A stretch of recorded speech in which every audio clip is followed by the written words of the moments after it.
латын әліпбиіне көшейік деп жатыр.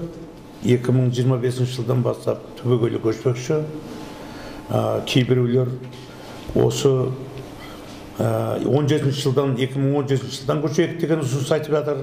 Біреулер тіптен осы келесі жылдан бастап кірісейік бұл мәселеге деп жатыр. Жұрттың біраздары соны қолдап жатыр.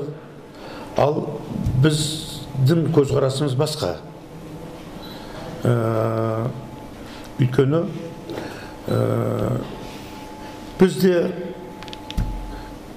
осыны зерттегенбіз, белгілі деңгейде білеміз деп айтуымызға болады. Енді бүгінгі күнге дейін мынау кириллицада миллионнан астам кітап басылған. Әртүрлі ғылыми еңбектер бар оның ішінде. Одан да басқа түрлі мәселелер жетіп артылады. Ал енді соның көшетін болсақ, бұның барлығы қалады. Оның барын әрине іріктеп, таңдап бастыруға болады.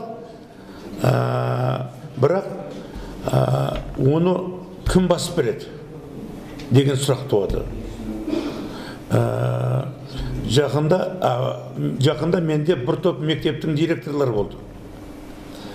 Олар айтты, мынау кейбір оқулықтарды мектепте 5-6 баладан оқып жатыр екен, бірлесіп 5-6 бала.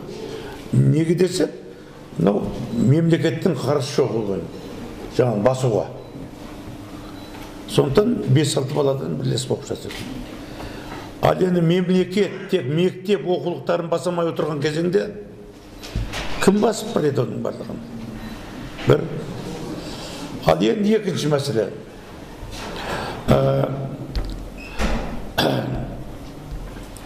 Латын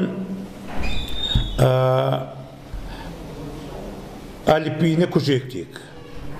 Мысалы, бүгінгі таңда қазақ халқының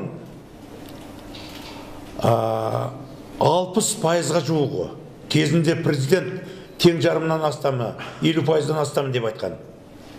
60%-ға жуығы, керек десеңіз, одан да көбейіп кетуі мүмкін. Өз ана тілінде оқи алмайды, жаза алмайды. Рухани мүгедекке айналған. Қазір кез келген мекемеге барайық. Осы айтыңыздар, осы жерде пәлен деген мекеме бар, қазақтың жігіттері көп істейтін мекеме болсын. Соған барайық. Егер сол мекеменен өз ана тілінде жазалатын 10 адам тауып берсеңіздер, мен сіздердің беттеріңізді сүйейін. 10 адам тауып берсеңіздер. Кезінде мынау үкіметте 300-ге жуық қазақ істеді. Соның ішінен 5-еуі ғана өз ана тілінде жазалатындар еді. 5-еуі ғана. Әне күнде мен Астанадағы ауруханада жаттым. Президенттің іс басқармасы ауруханасында. Сонда 300-ге жуық қазақтың қыз-келіншектер жұмыс жасайды екен. Солардың 90% бір-бірімен тек орысша сөйлеседі. 90%. Сондықтан мынау қазіргі кезеңде әне күні біреулер шығып айтып жатыр. Оны да биліктің тапсырмасыменен. Ойбай, бізде өз ана тілінде жаза алмайтын, оқи алмайтын 25% ғана адам екен. Атасының басы, ол шылғи өтірік. Егер кейбір жерлерде 70%-ға кетіп қалған. Астанада оқитын қазақ балаларының 47%-і тек орысша оқып білім алады. Мектепте. Ал одан басқа көшеде біз зерттеу жүргіздік. Көшеде Астанада әрбір әңгімелесіп кетіп баратқан адамдардың 10 топ іріктесек, соның 8-і немесе 9-і бір-біріменен орысша әңгімелесіп бара жатады. Міне. Сондықтан мынау халқымыздың үлкен бөлігі өз ана тілінде оқи алмайды, жаза алмайды. Ал сондықтан латын әліпбиіне көшсек, сонда аналардың барлығы ол қазір кириллицаның өзінде үйренбей жүргенде, латын әліпбиіне көшкенде үйрене ме? Оның бары сояқта қалады. Сонан кейін қазақтың ауылдан келген жігіттердің, енді бұл қазақтың шамамен 20% осы Алматыда, Астанада, басқа қалаларда қызмет жасап жүр. Солардың барлығы қазір араба тасып жүр базарларда. Сонан кейін күзетшілікте жүр. Онан кейін әр түрлі жұмыстарда жүр. Міне сондай жұмыстарда жүр. 20% қазақтардың. Ал енді сонда 80% қазақ олар балаларын асырай ма? Жоқ, әлде латын әліпбиін үйрене ме? Міне мәселе. Сонда 80% қазақ өзінің несінде қалады. Сонан кейін олар газеттердің барлығы өз қазақ газеттерінің барлығы неге көшеді ғой енді? Латын әліпбиіне. Сонда олар тек орыс тіліндегі шыққан газеттерді алады да соны оқи береді. Міне, сондықтан бұл тікелей қазақ халқын екіге бөледі. Сонан кейін мынау Өзбекстан көшті, Әзербайжан көшті. Өзбекстанда да, Әзербайжанда да менің таныстарым, жақын адамдарым көп. Солардың барлығы қарсы пікір білдіріп отыр. Ал енді кезінде Өзбекстанда жаңағы 500,000 тиражбен шыққан газеттер қазір 3,000 тиражбен шығып тұр. 3,000 тиражбен. 5,000 біреулері ғана 5,000 шығып тұр.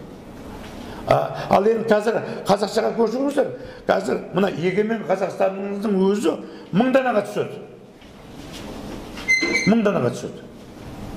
Міне сонда қалай бар? Ал егер бүкіл республика болып көшетін болсақ, мына Қазақстанда қаншама өзбек газеттері бар, ұйғыр газеттері бар, содан кейін басқа тілде шығатын газеттер бар, орыс тілінде шығатын басылымдар бар. Солардың барлығы көшетін болса, онда біз бұған қарсы емеспіз. Бірақ тек қазақ тілін ғана көшірмекші. Басқа газеттер өз орнында қалады. Өзбекше шығатын газеттер өзбекше шыға береді. Қырғызша, орысша шығатын газеттер орысша, солай қала береді. Тек қазақ тілін ғана көшірмекші. Бұл кімге керек? Бұл тікелей ұлтты жоюға бастайтын қадам. Міне, содан кейін біз бекерден бекер қарсы шықпаймыз. Мысалы, 1989 жылы орыстың тілі мемлекеттік тіл болып кеткен кезде жұрттың басқа депутаттардың бәрі үстелдің астына кіріп кеткен кезде, сол кезде мен билікке қарсы шықпағанымда, бұның аяғы 2-ші желтоқсан болады, бүкіл елді көтереміз деп билікке қарсылық айтпағанымда,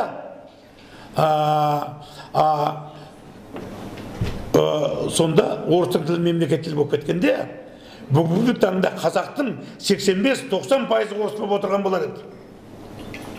Білдіңіздер ме?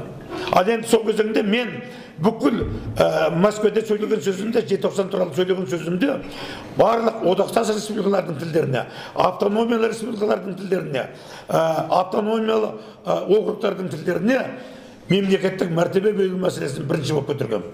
Сөйтіп, Расул Хамзатов екеуміз Горбачевты көндіргенбіз. Сонда бүкіл Өзбекстан, Тәжікстан, Түркменстан, Қырғызстан, Әзербайжан өздерінің тілдерін мемлекет тіл жасағанда Қазақстан бірден орыс тілін мемлекеттік тіл етті. Сонда мен үндемей қалғанымда өсігінде жағдайларың басқаша болар еді. Егер біз Қазақстандық ұлтты тоқтатпағанда не болар едіңдер? Сондықтан Қазақстандық ұлт тоқтатпағанда Қазақстандық ұлт өзінің негізін американдық ұлттан алады. Американдық ұлттан алады. Бәріміз бұрт болуымыз керек. Тіл болмайды. Қазақтың мектептері болмайды. Міне соған кіргізіп қойған кезде біз тоқтаттық қой. Сондықтан біз бекерден бекер айқайламаймыз. Бекерден бекер. Алғашқы кезде бізге бәрі қарсы шығады. Кейін барып дұрыс екен дейді. Міне сондықтан қазіргі кезеңде латын әліпбиіне көшу бұл тікелей ұлтты жоюға бастайтын қадам.